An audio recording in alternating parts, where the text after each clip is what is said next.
Welcome.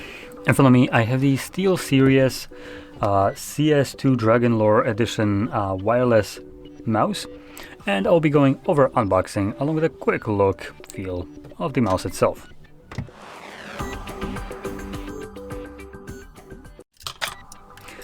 Okay, so grabbing a knife, let's pop it open. So this is supposedly a limited edition, as it is kind of labeled right here. Now, how limited, I have no clue considering we have it here, but it's pretty light. Anyway, below that we have some paperwork. Nothing really special. A braided cable that matches the coloring of the mouse itself. That's pretty nice. It's a Type A to Type C with SteelSeries logos. And then we have right here something. Oh, yeah, we do. We have our dongle. Type C dongle. Oh, wow, that's actually pretty nice. So it comes with a Type C dongle, but it also gives... Okay, it doesn't really give you the conversion. Okay, so you can kind of do it this way and this way if you need Type A. So I guess that's what you would be using the cable for. If you have somewhere like a... Okay, that was kind of scuffed. If you have a Type C port somewhere near the mouse, that's probably going to be a better option to use that instead. But probably most of us don't have a Type C hub that you can plug it into. Now, on the mouse itself, at the very front we have a Type C for charging. It comes with a built-in battery, and also at the bottom we have a 2.4 gigahertz Bluetooth and Bluetooth switch, and also off. So it does obviously support Bluetooth if you need that. Which makes it actually versatile.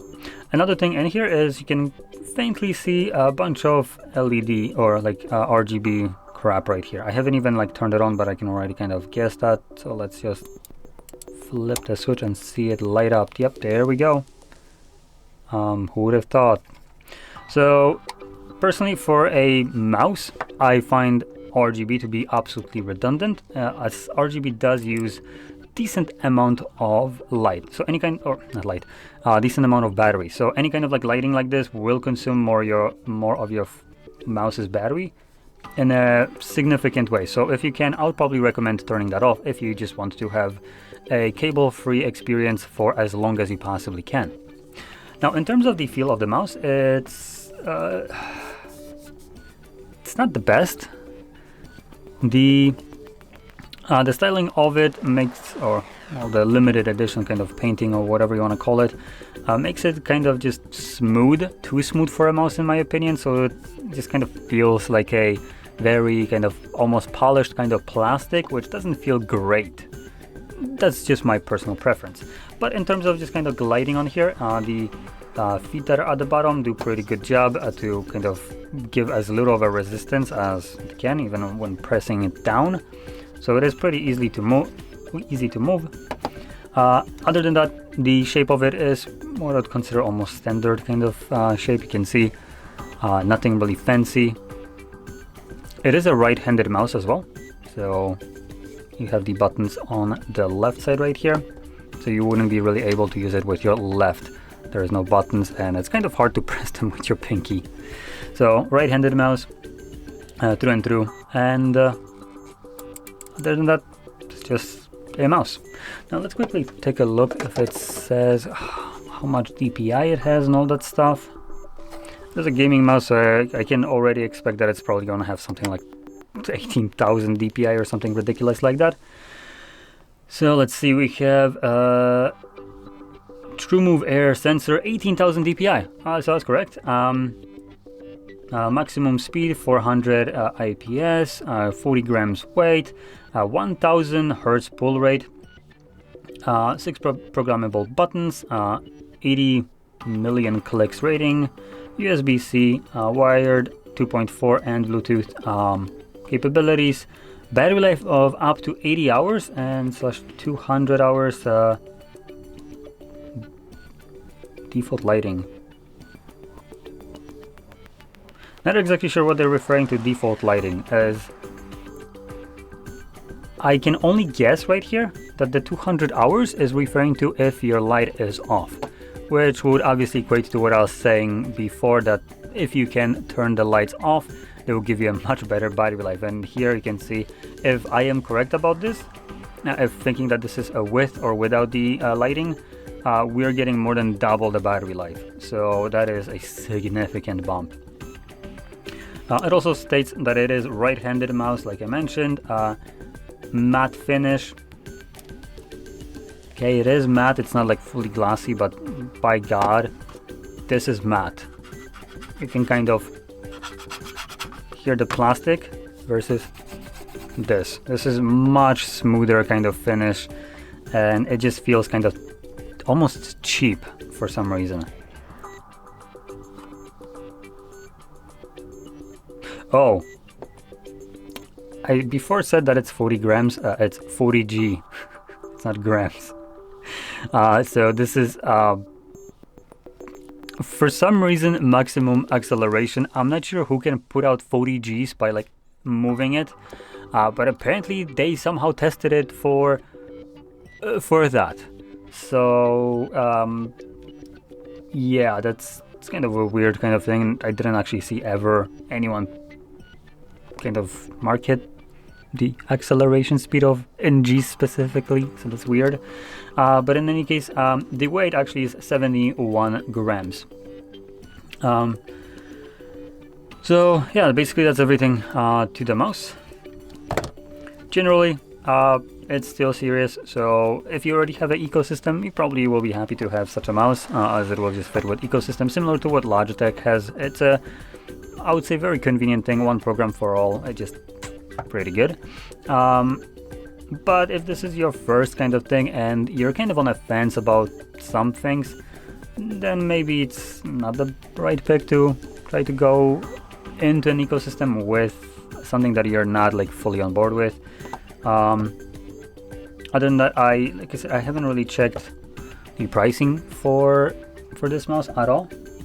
It's SteelSeries, so I don't actually want to check because they're not usually the cheapest or best kind of value things. But you know what? I'm gonna do this. So SteelSeries.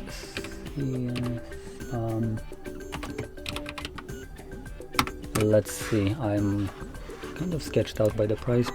It doesn't look that bad. Yeah, it's actually not that bad. Wow. I'm genuinely surprised. So it's about $125 for this mouse. Now it's still expensive for a mouse, I would say. That is not a cheap mouse. And if you're just looking for something that has a good sensor and just is reliable, I've been using, for instance, this. This is the G305. It's an old mouse. This thing has like, I don't know, 7 or more years. It's been used, abused, and it still works just fine. It's, I believe, 14,000 DPI or something along those lines. It doesn't have Bluetooth, but when we compare the price, this is 125. This is about 25. So there is a bit of a difference in price, and this has been, for the price that this cost, holy hell, am I like satisfied with this. For the price, it's absolutely amazing. And I do want to say Logitech, in terms of their Lightspeed technology, as it's not Bluetooth, it's using their own proprietary Lightspeed connection, has been freaking solid. I have almost never experienced much problems outside of just being like, for instance, 4 meters away from the dongle or the receiver, while obstructing a clear view from the mouse to the dongle. Then it starts to kind of have problems. But that's usually when I'm using like the mouse when I'm in bed, just covering it with my leg or whatever. So it's kind of difficult. I do have like computer plugged into the TV, so it's like on the basically next to the wall, and I'm literally opposite to it. So when I'm trying to use and like browse the web and whatever, it does have sometimes problems. I do need to just kind of move the legs out of the way so it has that clear view of it, and it just works fine even with that 4 meter distance to it. So yeah, just kind of pointing that out. This has been working fantastically for like absolutely minuscule price compared to this. And when you're looking for a light mouse, about the same price, you can get things like Pulsar mouse, which I find to be just a little bit nicer and feel lighter if you're looking for that, with also built-in battery. A lot of similarities between them. It's just different brand and no kind of like this limited edition. So if you're looking specifically maybe for this because of the CSGO limited edition or CS, then probably whatever I say won't really matter because you're primarily looking for the limited edition. But if you're looking for a mouse and you don't care about the aesthetic of this, I would recommend maybe checking out something like I said, Pulsar, if you're looking for something very similar, just maybe either smaller or bigger. It has the same kind of feature sets, about the same kind of DPIs and all that stuff, so they work fantastically from what I've when I have used them. And if you're looking for something much cheaper, I do recommend checking out this. This has been the GOAT for me. So yeah. Anyway, with that being said, hope you found this video helpful, and if you did, don't forget to hit like, subscribe, and thanks for watching.